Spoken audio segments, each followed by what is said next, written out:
this chapter, we will be introducing the concept of integration. In this lesson, we will be looking at integration by parts. All right, hi everybody. So now what we're going to do is we're going to take a look at another type of integration, or another method of integration called integration by parts. Now, you may recall something that I have said earlier.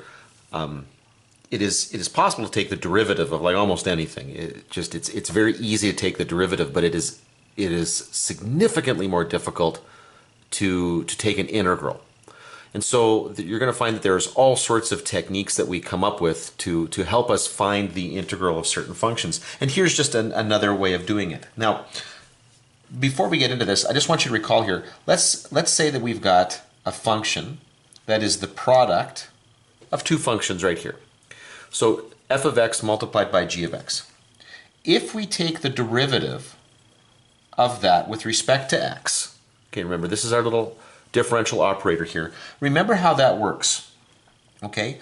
Because we've got the product of two functions here, what we do is we take the derivative of one at a time. So this basically becomes the derivative of f multiplied by g, and then we take f and multiply that by the derivative of g. Okay? Now normally you'll see us write it like this. This will be f primed of x gx plus f of x multiplied by g primed of x. That's just the product rule. Okay, so there's nothing particularly interesting about that right now, except watch this. If I now decide that I'm going to take the integral, okay, let's just say for right now the indefinite integral of f primed of x g of x plus f of x multiplied by g primed of x with respect to x. Well, okay, I'm asking you to go backwards from this result back to the original. So I know that this is going to equal f of x multiplied by g of x. Okay, that's what the integral does, right? Remember, especially when it's an indefinite integral, that's my antiderivative. Now, bear in mind that would be like a plus c at the end there for right now, but right now I just want to make sure that we get this idea of what we're doing here. So I'm taking the result and I'm just going backwards here. Now, I can actually distribute, well, not distribute, but think of it more like this. The integral of this whole bit right here, because I've got two terms here, well, that's actually the same as the integral of these two terms separately added together, f of x g primed of x dx, and I know that that is going to equal f of x gx. And now here's where I kind of finish this off here. What I'm going to do is I'm going to isolate for one of these, and typically you're going to see people isolate this one right here. So now, because this is all true, I know that the integral of f of x multiplied by g primed of x dx is going to equal f of x gx minus the integral of f primed of x g of x dx. And that is what we call integration by parts. Now at this point in time you're probably thinking, great, thanks, that makes total sense. Well, okay, it is a little bit confusing here. We got a lot going on right now.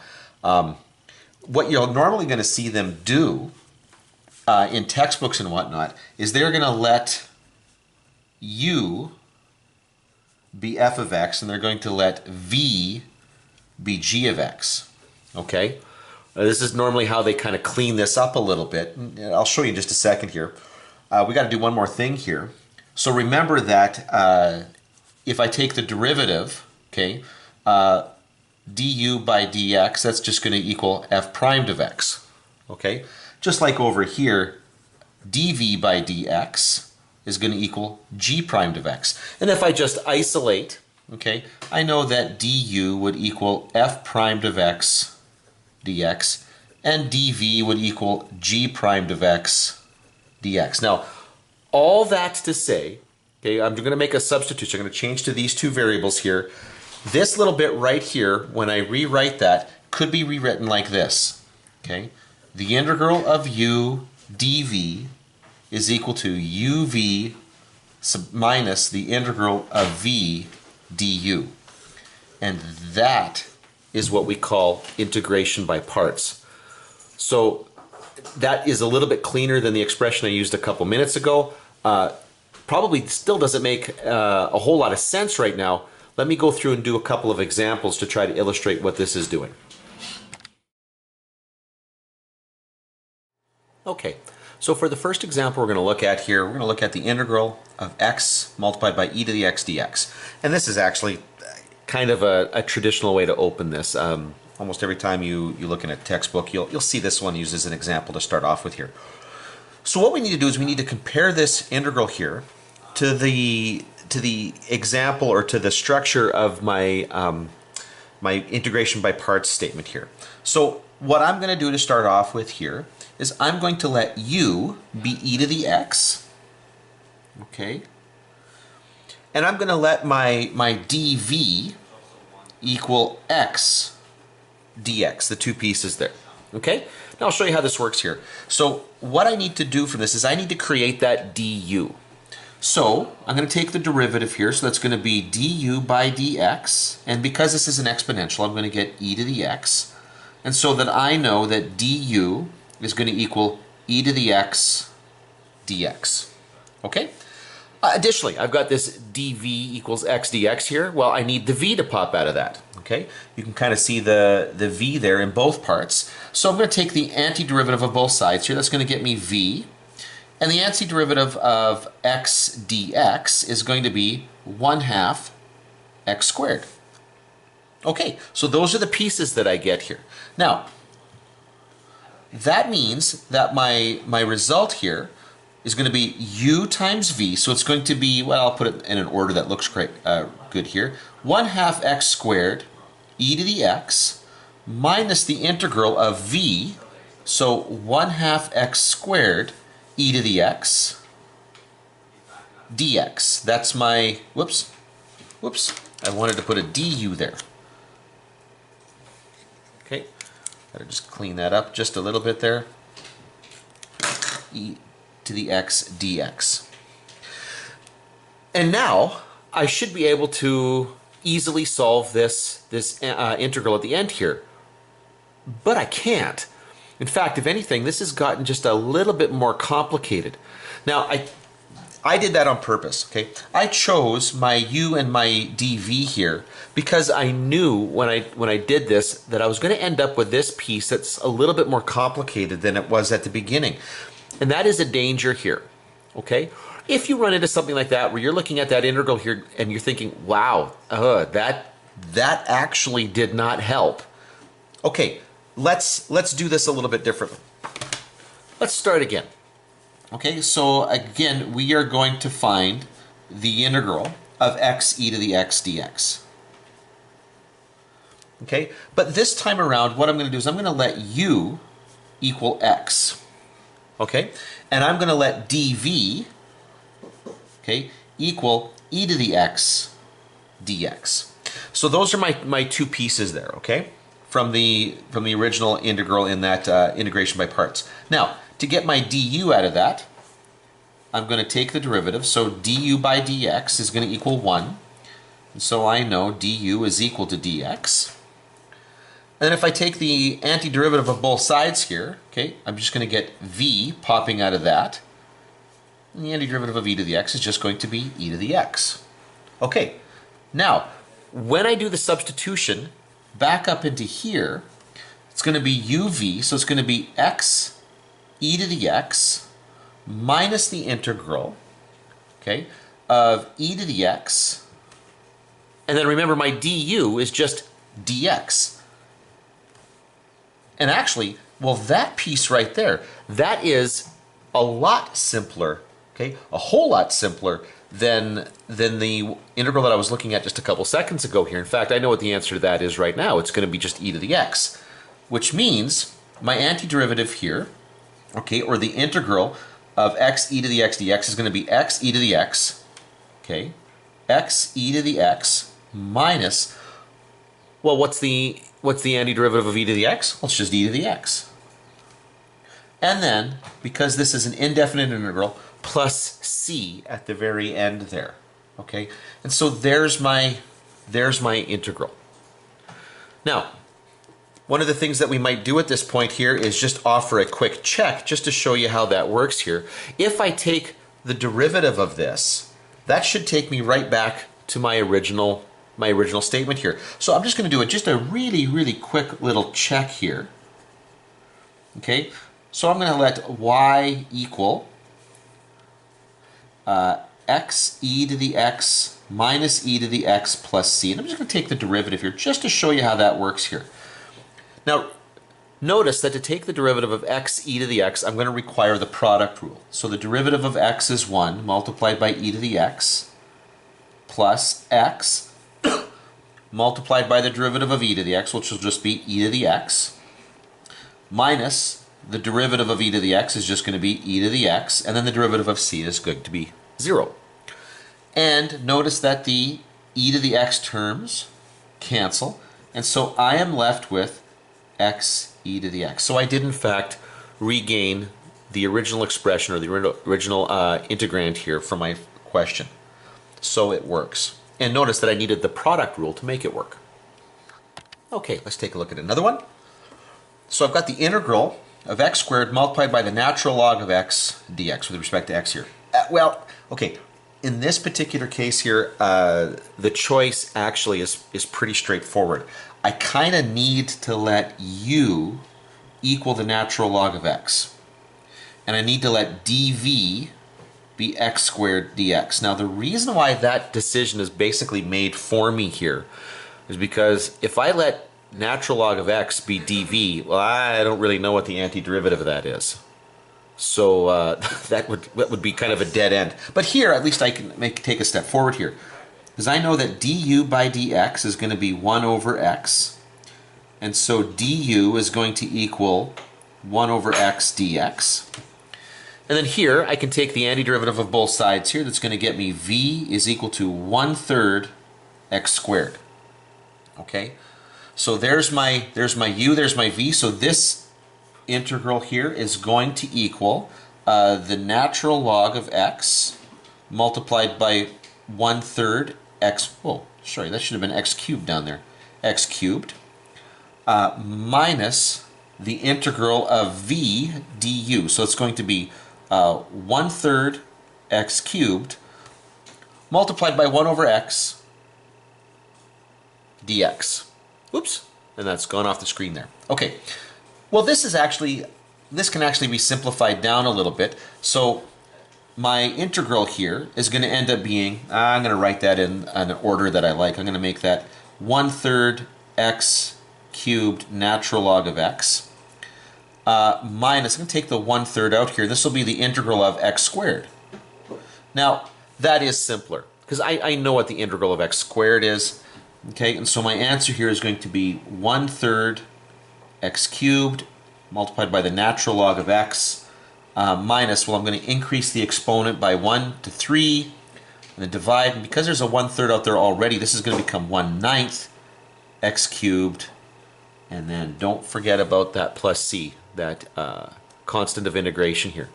Okay, and so right there, there's my answer. Now I'm not going to worry about checking that by taking the derivative, because we've already seen that that works.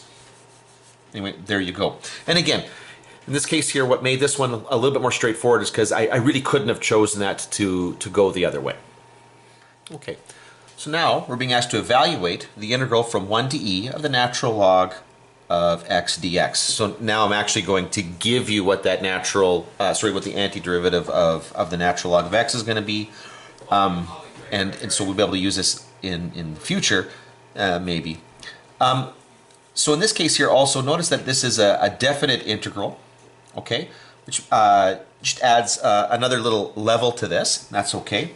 There's really not much of a choice again, because once again, I don't know off the top of my head what the antiderivative of the natural log is. So I'm going to let u equal the natural log of x again. And then I'm going to get dv is going to end up being, well, there's no other choice there. It's got to be dx. Now that actually simplifies my life a little bit. So now du by dx is going to be 1 over x So du will equal dx over x, or 1 over x dx. Okay? In this case here, v, if you take the antiderivative of both sides here, v is just going to equal x, which is kind of nice. Now, remember that with integration by parts, there are two parts to my answer here. First of all, I'm going to get uv. So I'm going to get essentially x multiplied by the natural log of x. And actually, that is going to get evaluated between 1 and e. Okay? And then I'm going to subtract the integral from 1 to e of v du, which is just going to be 1 over x dx. And I absolutely love that because the x's are going to cancel here. So we're going to be left with x multiplied by the natural log of x between 1 and e minus the integral from 1 to e of really just dx. Okay? And I know, and I'm just going to write this all out because I'll do the evaluation here all together just a second here, that this is actually just going to be x evaluated between 1 and e. Okay, so now let's take a quick look at this. So what this means here is this is going to be e multiplied by the natural log of e minus 1 multiplied by the natural log of 1 minus e minus 1. Okay, I'm loving that. Here, this is just going to be e, because the natural log of 1 is going to be 0. And if I distribute that negative through, this will be minus e plus 1. So that whole thing just becomes 1. That's it. Okay, so the integral from 1 to e of the natural log of x dx is just 1. Okay, now I'm going to finish off with this example right here. I think you'll see why in just a couple seconds, why I kind of put this one off to the end here. So the integral of x squared multiplied by the sine of 3x dx. Okay, so what I'm going to do here is I'm going to let u equal, what will I do here? Let's make it x squared, because the derivative, the antiderivative of sine, the integral of sine is going to be fairly straightforward, so I'll make that sine of 3x dx here. Okay, so then take the derivative of both sides here because I need to get the du out of there. And so I get du by dx is equal to 2x, or du is equal to 2x dx. Okay. Now I'm going to take the antiderivative here of both sides. So v is going to equal, okay, that's going to be the negative cosine of 3x. A little bit more than that though, because if I take the derivative of this, granted I'm going to get that positive sine of 3x out of that, but I'm going to have to multiply by a 3 here. So there needs to be a 1/3 there to cancel that out. Okay, now this is going to get a little more awkward here, so I'm going to rewrite the expression down here again. So the integral of x squared sine of 3x dx is going to equal, okay, uv. So negative 1/3 x squared cosine of 3x minus the integral of v du. So minus the integral of negative 1/3 cosine of 3x, okay, multiplied by my du here, which is 2x dx. 2x dx. Okay, so now I'm just going to clean this up just a little bit here. So this will be negative 1/3 x squared cosine of 3x. Okay, so I'm going to pull out the constants here. So it's going to be positive 2/3. Oops, 2/3. The integral of x cosine of 3x dx. Now, it would be very tempting at this point to look at this and say, oh, well, I must have chosen my u and my dv incorrectly up at the top here, because I'm left with an integral here that's not abundantly obvious as to how I should handle that. But actually, this particular question was done correctly. This is just an illustration of a type of problem that could pop up here. How am I going to take the integral of this section right here? I'm going to do it by parts. So now I'm going to kind of start the process all over again. Maybe I'll even change colors here. Let me pull out maybe my green at this point. So now what I'm going to do is I'm going to start the process again with this right here. So I'm going to let u equal what? Probably equal x, because what I did before here, the choices that I made before, did work. It's just that I got to an integral here that wasn't quite done yet. And I'm going to let dv be equal to the cosine of 3x dx. And so now I got to pull out my du. So du by dx is going to equal just 1. So du is equal to dx. And I kind of like that. That looks, I mean, that I might be wrong with that, but I like how that looks. It's nice and simple. And when I take the antiderivative here, v, okay, is going to equal, well, that's going to be sine of 3x. But that's not entirely true, because if I take the derivative of this, that 3 is going to pop out. So I have to put a 1/3 here. Okay? Okay, so there I go. So now I'm going to rewrite my integral here. Now I'm going to sort of switch colors here, because what I've got here is the integral. Just want to make sure this is on the screen here. The integral of x squared sine of 3x dx is equal to negative 1/3 x squared multiplied by the cosine of 3x plus 2/3. Now open up a new set of brackets here, because now I'm going to apply the integration by parts that I just worked on here. So this is why I'm going to switch colors here. This is going to be uv.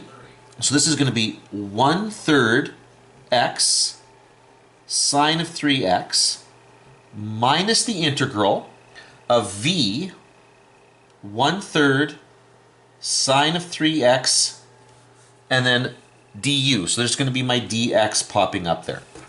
Okay? And that is still inside the previous bit of work here. So this is that integral here, right here, okay? So now I just have to basically multiply that 2/3 through and evaluate that integral. So let's do that. I'm going to try to keep the pieces separate so that you see what's happening here.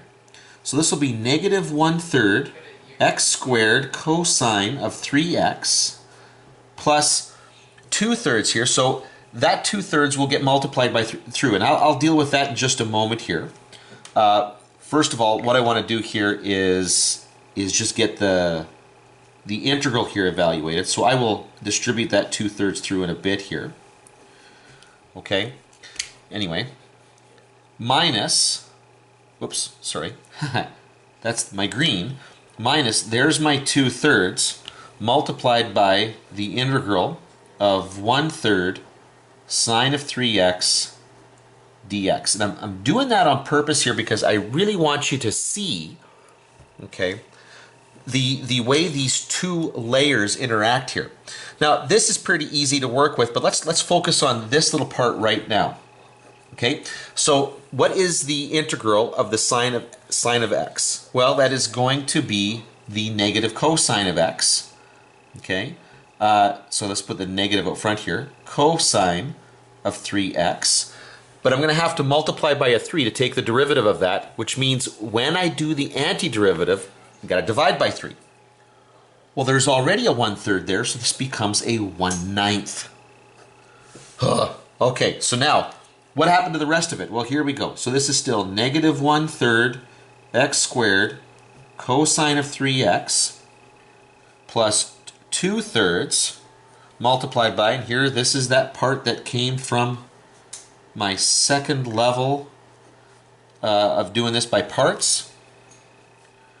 And then there was this minus, and then there's 2/3 got multiplied through. Now I'm going to, oh, actually, before I go on here, there's one thing that I'm missing. Now this is kind of complicated, but don't forget that this isn't a definite integral, so there's still an arbitrary constant at the end here.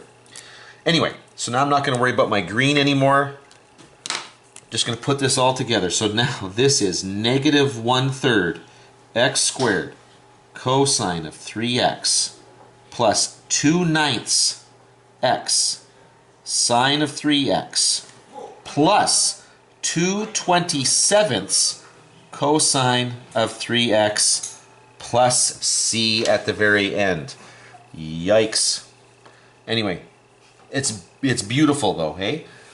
And it all works really, really nicely. We just got to make sure that when you link those together, okay, that you're distributing that coefficient through, okay, basically that you're, whatever constant here was applying to that particular integral gets applied through, because now there's two pieces to that right there. Anyway, this is a great example of where this could go. And by the way, this could actually get several layers deeper. Not that we would do that to you, but it could.